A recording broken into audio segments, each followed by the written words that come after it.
The reason why people with self-esteem work better is very simple. It is because they choose to see that everything that happens in the direction of their goals.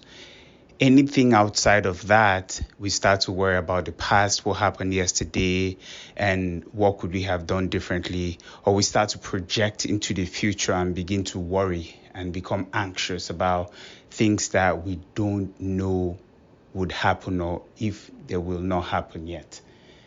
But on the other hand, when we realize that it is not necessarily about the past, the remembering self, and it's not to concern yourself too much about what's happening right now, that is the experiencing self. Part of what sets the people with self-esteem from the people that don't have self-esteem, what that is really comes down to how the individual chooses to approach defining their I. So what is my purpose? What do I want to do going forward? What are my goals? Because everything you do has to be in the direction of your goals. Anything outside of working in the direction of your goals, then your belief begins to waver. But if you're going to have belief that truly you're on the right path, truly you're creating in the direction of your goals, truly economic value that you seek is also seeks you and will find you. So the people with self-esteem realize that they don't have to chase everything. They just have the focus on the one thing and they go after that thing every day, coming at it from different directions. It's a job, but it goes beyond the job. And at that point, it becomes a purpose, a career that you're pursuing, not only to mark yourself in terms of how much progress you're making at work, in your job, but also in the other areas that matter, in your connection with those around you, in your relationships, in your spiritual connection with your core beliefs. As long as you have all these things going on, then there's always that quiet confidence that you're definitely working in the direction of your goals.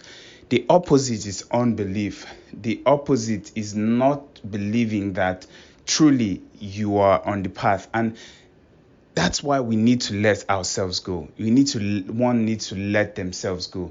To let yourself go, really, it comes down to not worrying, because that's what a lot of people do, right? Like, okay, take for example somebody who, as a designer in the workplace, I know what my core skills are. I know what I bring to the table in terms of my craft.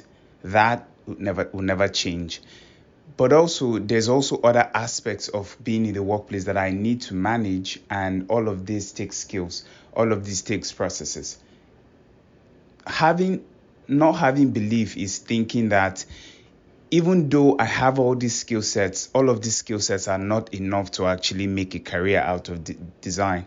And I'll start looking outside, maybe to become a product manager and some other stuff. Like, going into that position will make me feel any better.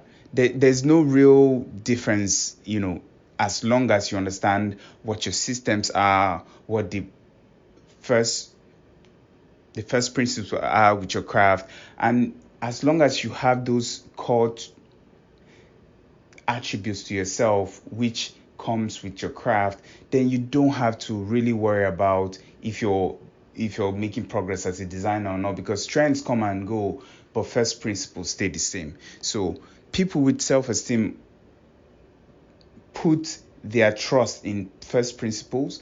They put their trust in their systems, and they believe that from these systems they can create habits. They can put stuff on their to-do list that, in achieving those things, would be in the direction of their goals.